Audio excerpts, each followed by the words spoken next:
네, 오늘 있었던 몇 가지 사건, 사고를 좀 종합해드리겠습니다. 역시 2016년 여름에 있는 우리의 한 단면일 것 같습니다. 가수가 있습니다. 발길질이 있었습니다. 싸움이 있었던 거죠. 정당방어라고 늘 얘기했는데 꼭 그런 것만 아닌 거네요. 역시 CCTV가 많은 걸 얘기하고 있습니다. 저 장면 설명을 좀 드렸으면 좋겠습니다. 어떤 얘기인가요? 예, 5월 7일 서울 강남의 한 식당에서 찍힌 CCTV 화면입니다. 화면에 나오는 인물은 네. 그룹 SG 워너비, 유명한 보컬 그룹이죠. 네. SG 워너비의 가수 김용준 씨고요. 네. 또 함께 술을 마시던 일행, 그리고 나머지 다른 테이블의 일행입니다. 보시면 자, 김용준 씨가 이 중에 어디 있나요? 예, 저 우측에 이제 검은 티. 네, 예, 하얀 동그라미 안에가 가수군요. 보면은 옆 테이블에서 먼저 이제 싸움이 붙었고 네. 한 사람이 김용준 씨 쪽으로 이렇게 떠밀려 오는 모습을 이제 확연하게 볼 수 있습니다. 네. 자, 저렇게, 저 얼굴 봐도 제가 좀 알겠네요. 저 김용준 씨가 몸싸움이 붙어서 논란이 됐을 때 해명한 내용이 있잖아요. 그때는 뭐 테이블이 옆에서 나와서, 옆 테이블에서 싸움이 나서 항의했다. 이건 뭐 저 장면 보니까 옆 테이블 싸움 난 건 맞는 것 같네요. 네, 맞습니다. 그런데 그 남성이 나를 술병으로 위협했다. 그래서 나는 방어 차원에서 그 사람은 한 차례 발길질 했을 뿐이다라고 얘기했습니다. 저 CCTV 다시 한번 봤으면 좋겠는데요. 예. 어떤 내용입니까? 좀 정리를 영상을 보면서 저희가 해드리겠습니다. 지금 김용준 씨가 검은 옷을 입고 앉아 있고 한 네. 사람이 떠밀려서 김용준 씨로 오는 게 확연하게 보입니다. 네. 그리고 김용준 씨가 손을 하고 지금 자세히 보이지 않지만 예, 지금 발길질을 하는 모습도 보이고요. 네. 자, 발길질하는 장면 저희가 좀 잠시 후에 보여드리겠고요. 자, 이렇게 해명이 있기 때문에 여러 가지 논란이 있었는데 일단 소속사에서 설명을 좀 했습니까? 이 사건이 그 검찰의 기소 혐의로 송치가 된 이후에 며칠 전에 이제 뒤늦게 알려졌는데요. 당시 소속자 측에서는 술병으로 위협을 했기 때문에 방어 차원에서 발길질을 했다 이렇게 해명을 했습니다. 근데 오늘 공개된 저 CCTV를 보면 네. 술병을 들고 누군가 김용준 씨를 저 장면이 잠깐 보겠습니다. 네네. 술병을 들고 그렇죠. 위협하는 오른쪽에 행위는 안 있네요. 보이고 네네. 옆에 다른 사람이 술병을 들고 걸어가는 모습이 보이네요. 있네요. 예, 술병 들고 있네요. 예. 과연 저 모습을 위협하는 행위로 볼 수 있을지 네. 그건 좀 논란의 소지가 있는데요. 네. 김용준 씨 측은 그 술병으로 위협하는 아주 심각한 행위가 있었기 때문에 어쩔 수 없이 방어적 차원에서 발길질을 했다 해명을 했었는데 결과적으로는 조금 거짓 해명이 아니냐 이런 논란이 있습니다. 그런데요, 이제 방금 전에 리쌍이라는 그 가수가 건물 갖고 있다가 파는 문제 때문에 그랬는데 유명인이라고 혜택을 봐도 안 되지만 유명인이라고 불이익 봐도 좀 안 될 것 같거든요. 자, 손수 변호사께 좀 질문 드려보겠습니다. 네. 이런 경우 저 영상만 갖고 어떻게 정리가 될 수 있습니까? 어느 정도는 정리될 수 있을 것 같습니다. 네. 일단 처음에 김용준 씨 측에서는 술병으로 위협당했기 때문에 방어를 한 거다라고 했는데 네. 오늘 또 소속사 입장은 이랬습니다. 술병을 떠나서 위협적이었다. 즉 술병 가지고 위협을 당했다는 점에 대해서는 사실은 주장을 철회한 것으로 보이는데요. 네. 그렇다면 최초 했던 그런 그 주장이 사실은 또 거짓 해명이 아니겠느냐라는 또 이제 판단이 지금 될 수 있을 것 같고요. 또 하나는 방어 차원이라고 했는데 지금 저거는 방어 차원이 아닙니다. 네. 물론 뭐 다른 사람이 실수로라도 떠밀려 왔기 때문에 몸에 부딪혔고 그로 인해서 기분이 나쁘거나 다쳤을 수도 있죠. 그런데 그 후에 상대방에 대해서 가해행위, 가격행위를 한 것이지 방어 행위는 전혀 것도 아니거든요. 그렇다면 정당방위라는 주장은 성립되지 않을 것 같고 물론 한 차례의 발길질, 저 상황에서 한 차례 발길질이 뭐 그렇게 중대한 범죄이거나 그렇게 볼 수는 없고 경미한 네. 폭행이라고 할 수 있겠습니다. 하지만 정당방위가 아니라 가해행위라고 함에 있어서는 사실은 네. 방어하기 어려울 것 같습니다. 자, 다른 거 하나 보겠습니다. 천상채성. 오늘 저 밀수 사건이 있는데 제가 깜짝 놀랐습니다. 10억 원짜리 시계가 있습니까? 네. 10억 원짜리가? 처음 봤습니다, 사실. 네. 스위스 제품이라고 하고요. 그 옆에 있는 1억 5천만 원짜리도 스위스제. 네. 옆에 있는 5천만 원짜리 가방은 프랑스산. 뭐 이렇습니다. 네. 이게 밀수가 보통 이제 뭐 한두 사람이 하는 걸로 알았는데 이 기업형 밀수 조직이었습니다. 네. 서울에 한 곳, 부산에 3곳에 이제 점포를 차려놓고 네. 밀수를 해왔던 일당인데 네. 보시는 것처럼 저런 시가 10억 원짜리 시계 등 무려 그동안 588점의 고급 시계를 밀수를 했고요. 네. 가방 48개를 들여와서 강남 부유층들에게 팔아왔다고 합니다. 근데 진짜 네. 이게 588점을 들여왔는데 네. 남아있는 재고가 76개밖에 안 된답니다. 그러니까 512개는 이미 다 팔린 거예요. 네. 그러니까 어마어마하게 부를 챙긴 건데 네. 시가로 따지면 177억 원어치가 된다고 합니다. 저는 그 중에서도 가장 눈에 띄는 건 뭐 한 건이 10억 원짜리니까요. 뭐 피 어쩌고 하는 회사의 제품이라는 건데 실제로요. 이렇게 많이 팔립니까?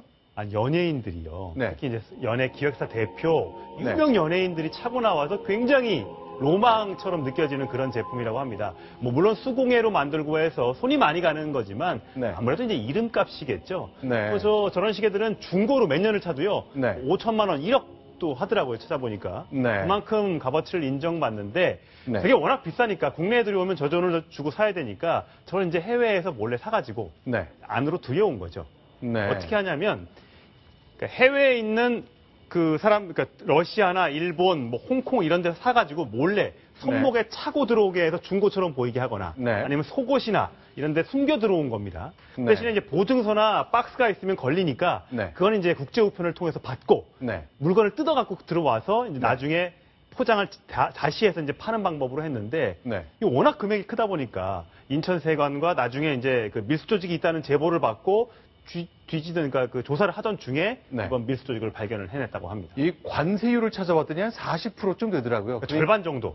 네. 10억이라면 한 4억 정도 관세를 내고 국내에서 14억에 팔아서 하는 게 정상인데 이제 세금도 안 내고 좀 싸게 팔아서 더 많이 팔고 뭐 그렇습니다. 그런 거군요. 그러니까 해외에서 아주 비싼 제품은 저렇게 러시아에서 직접 들여왔고요. 네. 이제 국내에서 물건을 사가지고 해외로 나가는 경우도 있습니다. 네. 우리나라에 이제 들어온 외국인들이 있죠. 뭐 동남아시아계에 있는 분들을 많이 포섭을 해가지고 일당을 준 거죠. 네. 여행비도 주고 숙박비도 주고 아르바이트비도 줄 테니까 국내에서 시계, 가방 이런 거 왕창 사가지고 해외에 나가시오. 그러면 해외에 있는 우리나라 총책과 만나서 네. 그거를 다시 입수를 한 다음에 다시 갖고 들어오는 방법. 네. 이런 식으로 밀수를 했다고 합니다.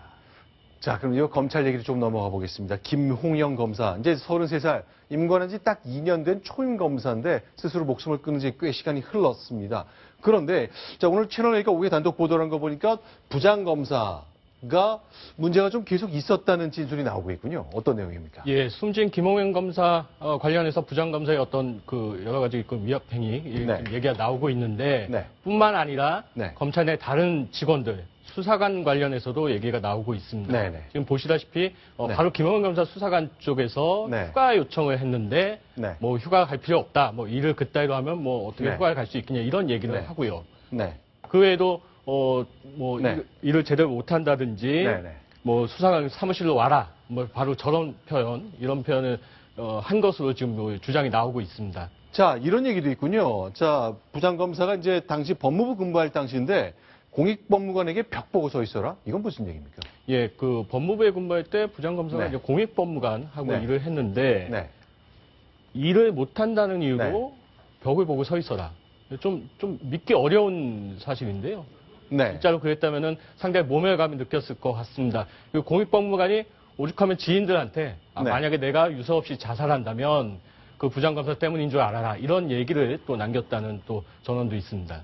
자, 지금 현재 이제 이 부장검사는 남부지방검찰청에 있다가 이제 서울고검으로 이제 전보 조치됐거든요. 이제 조사 단계 때문인 것 같은데 사실 남부지검의 부장검사라면 굉장히 검찰 내부에서도 이제 굉장히 그동안에 보직 관리도 잘 돼 있고 이른바 잘 나가는 검사였던 걸로 이해가 되거든요. 네, 그렇습니다. 이제 법무부에서 네. 법조인력 정책을 담당했었는데요. 네. 그 당시에 또 본인이 그 추진했던 그런 정책이 사실상 지금 이제 그 받아들여지지 못한 상황이 됐습니다. 그 결과인지 모르겠지만 또 그 전에 중앙지검에 이제 들어갈 것으로 기대를 했는데 또 결과적으로는 중앙지검에 못 들어가고 이제 남부지검으로 배치가 되면서 그로 인한 또 이제 업무 스트레스라든지 상실감이 네. 혹시라도 이제 그 아래 그 부하 검사들에게 표출된 것이 아니냐. 만약 그렇다고 한다면은 뭐 자신의 어떤 분위기라든지 그런 만족스럽지 못한 것 때문에 다른 그 부하 검사에게 화풀이를 한 꼴이 되거든요. 네. 만약에 그런 측면이 있다고 한다면 이번에 잘 조사를 해서 사실관계를 확인한 후에 책임 추궁을 해야 되겠습니다.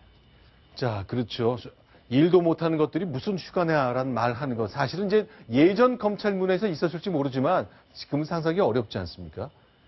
자, 공익범과는 유서 없이 자살한다면 부장 때문인지 알아라. 이런 진술이 끊임없이 나오고 있습니다. 검찰에서는 이거 아직도 감찰 단계에 들어가지도 않은 거죠? 네, 그렇습니다. 사실 네. 처음에 문제가 좀 더 커졌던 게 이 해당 그 부장검사가 남부지검에 그대로 있는 상황에서 남부지검 자체적으로 조사해봐라. 라고 했습니다. 그런데 네. 부장검사 당사자가 남부지검에 버젓이 있는 상황에서 조사가 제대로 될 리가 없겠죠. 이 부분에 대한 문제가 되자 비로소 그 후에 이제 그 해당 부장검사를 서울고검으로 이제 그 옮긴 다음에 지금 현재 진상조사를 하고 있는데요. 네.